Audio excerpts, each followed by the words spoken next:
Bharatiya Janata party भी मेरे पास कभी ये आरोप नहीं लगाती। जैसे बलराम यादव का बेटा ये काम करेगा, मेरे सब भाई मुझे इस काम के लिए, मैं तो एक एक बच्चे से पूछ लो, एक एक औरतों से पूछ लो यार, क्या यार दवा के शब्द में ऐसा बोले। उनके भगवान सद्बुद्धि दे, बाकी मैं कुछ नहीं कहूँगा। बैठा दी, इस पे पूछो, इस पे पूछो, ये क्यों नहीं पूछते हो? अगर उत्तर प्रदेश और देश की दुनिया की सबसे बड़ी कोई खबर है तो ये खबर है कि अयोध्या में जो दक्षिणा चढ़ावा चढ़ाया जाता था उसकी लूट हो गई। कोई बता रहा चंपतरा इतना लेके करोड़ भाग गए, कोई बता रहा वो इतना करोड़ लेके भाग गए। कल आनंद फानंद में योगी जी पहुंच गए और योगी जी ने क्या बैठाया है? जांच। आजमगढ़ में शिक्षा का भरोसेमंद नाम BK college of education Chupkuni Koilsa Azamgarh और मां सिंगारी स्मारक महिला पीजी कॉलेज भरौली कोयलसा आजमगढ़, मां सिंगारी बालिका इंटर कॉलेज और मां Singari Devi college of pharmacy. हमारे यहाँ BA, BSc, BCom, MA, MSc, D pharma और बीटीसी जैसे कोर्स उपलब्ध हैं। बीके कॉलेज ऑफ एजुकेशन में सभी छात्र छात्राओं के लिए निःशुल्क प्रवेश की सुविधा उपलब्ध है। तो देर किस बात की, स्क्रीन पर दिख रहे नंबरों पर संपर्क करें और संवारें अपना भविष्य।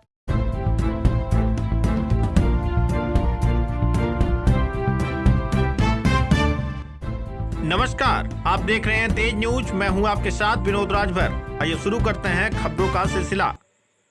विधायक डॉक्टर संग्राम यादव ने पोखरपुर गांव में 200 मीटर लंबे सीसी मार्ग का किया लोकार्पण। बेटियों के हाथों कटवाया फीता, प्रदेश सरकार पर साधा निशाना। आजमगढ़ के अतरौलिया क्षेत्र के पोखरपुर गांव में क्षेत्रीय विधायक डॉक्टर संग्राम यादव ने 200 मीटर लंबे सीसी मार्ग का लोकार्पण किया। इस दौरान विधायक ने मौजूद बेटियों के हाथों फीता कटवाकर सड़क का शुभारंभ किया। कार्यक्रम में बड़ी संख्या में ग्रामीणों और क्षेत्रीय लोगों की मौजूदगी रही। कार्यक्रम का आयोजन प्रधान प्रतिनिधि सिकंदर राजभर द्वारा किया गया था। कार्यक्रम की अध्यक्षता पूर्व प्रमुख महेंद्र यादव ने की, जबकि डॉक्टर नरेंद्र नाथ यादव विशिष्ट अतिथि के रूप में मौजूद रहे। कार्यक्रम का संचालन बलवंत यादव ने किया। लोकार्पण के बाद विधायक डॉक्टर संग्राम यादव ने कहा कि गांव के विकास के लिए सड़क, शिक्षा, स्वास्थ्य, बिजली और पानी जैसी मूलभूत सुविधाओं को मजबूत करना उनकी प्राथमिकता है। उन्होंने कहा कि पोखरपुर गांव में 200 मीटर लंबे सीसी मार्ग का निर्माण ग्रामीणों को आवागमन में काफी सहूलियत देगा और बरसात के दिनों में होने वाली परेशानियों से भी लोगों को राहत मिलेगी। उन्होंने कहा कि क्षेत्र के विकास के लिए वह लगातार प्रयासरत हैं और जनता की अपेक्षाओं के अनुरूप कार्य कर रहे हैं। विधायक ने कहा कि विकास कार्य किसी एक व्यक्ति के लिए नहीं बल्कि पूरे समाज और आने वाली पीढ़ियों के लिए किए जाते हैं। उन्होंने कहा कि बेटियों के हाथों फीता कटवाकर उन्होंने समाज में बेटियों के सम्मान और उनके महत्व का संदेश देने का प्रयास किया है। बेटियां आज हर क्षेत्र में आगे बढ़ रही हैं और समाज के विकास में महत्वपूर्ण भूमिका निभा रही हैं। इस दौरान विधायक डॉक्टर संग्राम यादव ने प्रदेश सरकार पर भी जमकर हमला बोला। उन्होंने कहा कि जिस तरह से लोकतंत्र पर हमला किया जा रहा है वह बेहद ही चिंताजनक है। उन्होंने आरोप लगाया कि लोकतांत्रिक संस्थाओं को कमजोर करने और जनता की आवाज को दबाने का भरपूर प्रयास भी किया जा रहा है। यह लोकतंत्र के लिए अच्छा संकेत नहीं है। उन्होंने कहा कि पूरे देश में जिस तरह की राजनीति हो रही है वह बहुत ही खतरनाक खेल है और जनता सब कुछ देख रही है। उन्होंने दावा किया कि वर्ष 2027 के विधानसभा चुनाव में प्रदेश की जनता भारतीय जनता पार्टी को उसके कार्यों का करारा जवाब देगी। उन्होंने कहा कि समाजवादी पार्टी हमेशा संविधान, लोकतंत्र और सामाजिक न्याय की लड़ाई लड़ती रही है और आगे भी जनता के अधिकारों की रक्षा के लिए संघर्ष करती रहेगी। इस अवसर पर राजेंद्र राम, रोहित यादव, ग्राम प्रधान हरिलाल राजभर, ग्राम प्रधान प्रमोद यादव और मुन्ना सहित तमाम क्षेत्रीय लोग मौजूद रहे। विनोद जी, आप तो हर कार्यक्रमों में रहते हैं। इस सीसी रोड का लोकार्पण है और इतनी बड़ी तादाद में माताएं, बहनें, बेटियां, नेता सभी इकट्ठा हुए और चर्चा हुई कि कैसे पीड़ित समाज को एकजुट किया जाए, उनके हक अधिकार के लिए कैसे लड़ा जाए। जो भारतीय जनता पार्टी हमारे आरक्षण को ख़त्म कर रही है, लोकतांत्रिक व्यवस्था को ख़त्म कर रही है। पंचायत चुनाव ना होना ये लोकतांत्रिक व्यवस्था को ख़त्म करना है। तो इसको लेकर के हम सब ने मिल करके बातचीत किया है और आने वाले दिनों में हम इतनी बड़ी एकजुटता के साथ आएंगे कि भारतीय जनता पार्टी और उसके गठबंधन का कहीं पता ही नहीं चलेगा, कहीं नहीं दिखाई देगी भारतीय जनता पार्टी। अच्छा, ओम प्रकाश राजभर आपके क्षेत्र में, अतरौलिया क्षेत्र में लगातार सभाएं कर रहे हैं और लोगों से मिल जुल रहे हैं, अपनी दावेदारी ठोक रहे हैं, क्या कहेंगे इसको लेकर? और तेज प्रयास करना चाहिए और अच्छा, जैसा मैंने पॉलिटेक्निक कॉलेज बनवाया है उससे अच्छा पॉलिटेक्निक कॉलेज बनवाना चाहिए। अतरौलिया का जो अस्पताल है उससे अच्छा अस्पताल बनाना चाहिए। उसमें ट्रामा सेंटर हो, उसमें गाइनो डिपार्टमेंट पे डॉक्टरों की पोस्टिंग होनी चाहिए। बच्चे जो छोटे छोटे बच्चे हैं उनके इलाज की इंतज़ाम होना चाहिए। और मैं तो ये कहूँगा कि जो मैं डाक बंगला बनवाया हूँ उसी के बगल जो पुराना उसको और अच्छा एसी से सुसज्जित करा दें और अच्छा हो जाए कि ताकि और कई डिप्टी सीएम वगैरह आना चाहें, सीएम लोग वो भी आएँ। क्योंकि लोग हमसे लखनऊ में पूछते हैं उनकी सरकार के लोग कि विधायक जी डाक बंगला कैसा है, तो मैंने कहा मैं तो किसी रात नहीं रुका हूँ, जो लोग रुक रहे हैं उनसे पूछे कि डाक बंगला कैसा है, तो डाक बंगले के बारे में वही बताएंगे। मैं कसम खा के कहता हूँ प्रभु श्री राम की कि मैं एक रात भी उस डाक बंगले में रुका नहीं हूँ। अच्छा विधायक जी, हमारे ही चैनल पर एक इंटरव्यू के दौरान अरुण राजभर जी ने आप पर आरोप लगाया है कि जो आप इलाज के लिए लोगों को देते हैं उसमें से 30% कमीशन लेते हैं, क्या कहना है इसमें? विनोद जी, इससे घटिया बात कोई हो ही नहीं सकती, इससे घटिया कोई बात है, आप तो खुद जानते हो। मैं उनका कोई जवाब नहीं दूंगा, प्रभु से विनती करूंगा कि उन्हें सद्बुद्धि दें। मैं इस पर एक भी शब्द नहीं बोलूँगा, एक भी शब्द। उत्तर प्रदेश में समाज अगर मैं ये करता ना तो ये तंबू टेंट और माला फूल बेटियां न रहती। आप सब कहाँ ले जा रहे हो लोकतंत्र को? राय दो, अच्छी दो, आप मिलते जुलते हो, राय अच्छी दो, इतना जल्दी ना कर मेरा किरदार बताने। अरे सूची दे दूंगा। क्या घटिया सवाल खड़ा कर दिए यार, क्या घटिया सवाल मेरे सामने। मैं विश्वविद्यालय का महामंत्री रहा हूँ, मैं अरे छोड़ो यार, ये बात मुझसे ना पूछे होते, उनसे आप पूछोगे, अरे कुछ और भी कह देते। क्या ये सब बोलते हैं यार, अच्छा नहीं लगता। उत्तर प्रदेश में जाओ फुलगेन गौड़ की पत्नी से इंटरव्यू कर लो, जाओ आप अपने अगल बगल इंटरव्यू कर लो, एदिलपुर में कर लो, बढ़िया में जाके कर लो, बनवारी पट्टी में जाके कर लो, छितौनी में जाके कर लो, भवानी पट्टी में जाके कर लो, या आज गौरी गांव में जाके कर लो, और फिर कल जाके परसों मैं आऊँगा भदौरा का कर लो। आप जाओ इंटरव्यू करो। अरे उनसे कहो यार, क्या आरोप लगाते हो? अरे बच्चे गांव के, आपके घर भी गया था, आपके पिताजी चंदेव राजभर जी साइकिल चला के समाजवादी पार्टी बनाए हैं।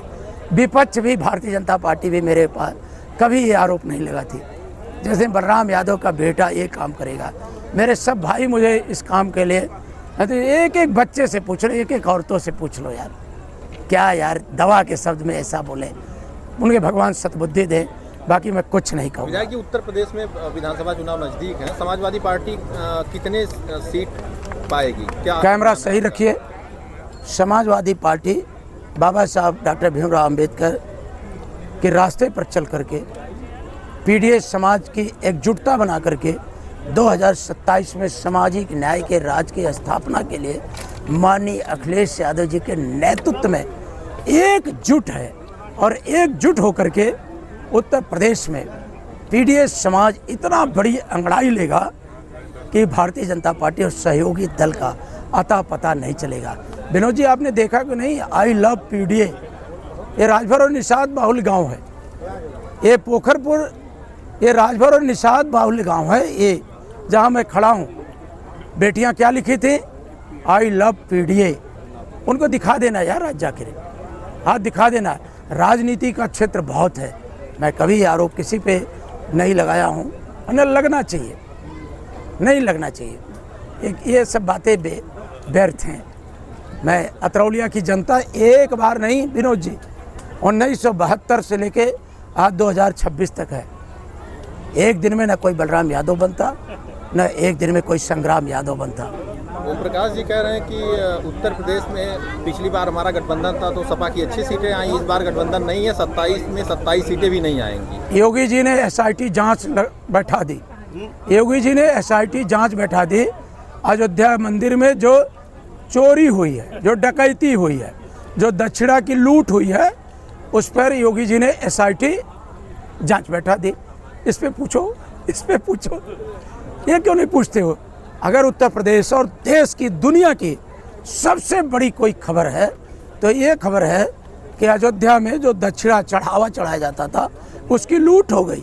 कोई बता रहा है चंपत राय इतना लेके करोड़ भाग गए, कोई बता रहा है वो इतना करोड़ लेके भाग गए। कल आनंद फानंद में योगी जी पहुंच गए, और योगी जी ने क्या बैठाया है? जांच। कौन सी जांच बैठाया है? आप पत्रकार हो, थोड़ा सवेरे अखबार पढ़ करके आप देखो, एसआईटी जांच बैठी है। एसआईटी जांच क्या करेगी कि कौन कितना चोरी किया है दक्षिणा के पैसे का, तो वो हमें क्या बताएंगे? हम उनके किसी सवाल का जवाब नहीं देना चाहते।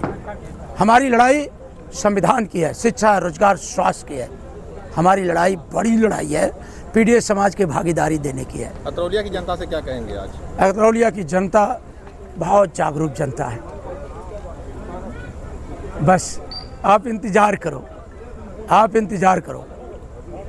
12 में कैसा बहुमत दिया था, एक नेताजी कैसा आचरण अपना कर लिए थे, बगल उनका घर है, जाके पूछ लेना आप। एक नेताजी ने अपना आचरण कैसा कर लिया था।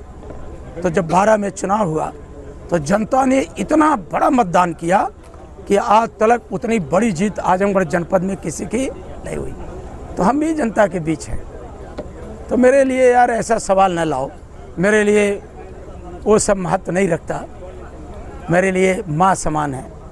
फुलगेन गौड़ जी पूरा जीवन मेरे लिए 4 लाख मेरे पे और एक काम बचा है। मैं रिसर्च स्कॉलर हूँ यार, मैं PhD किया इलाहाबाद विश्वविद्यालय से। मैं लॉ ग्रेजुएट हूँ। मेरा चुनाव कौन किया है?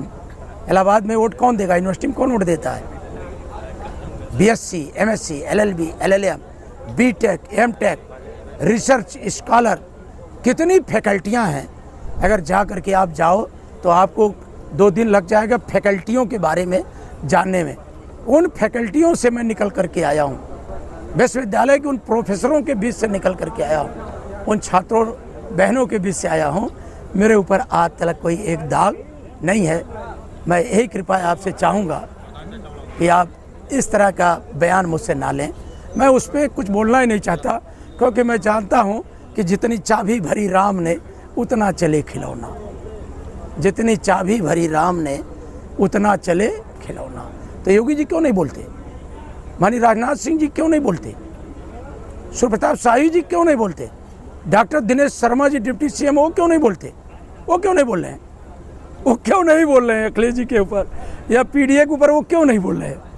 क्यों नहीं माननीय अध्यक्ष जी के परिवार के बारे में वो क्यों नहीं बोलते? वो तो बड़े नेता हैं ना, बड़े बड़े मुख्यमंत्री हैं, वो लोग क्यों नहीं बोल रहे हैं?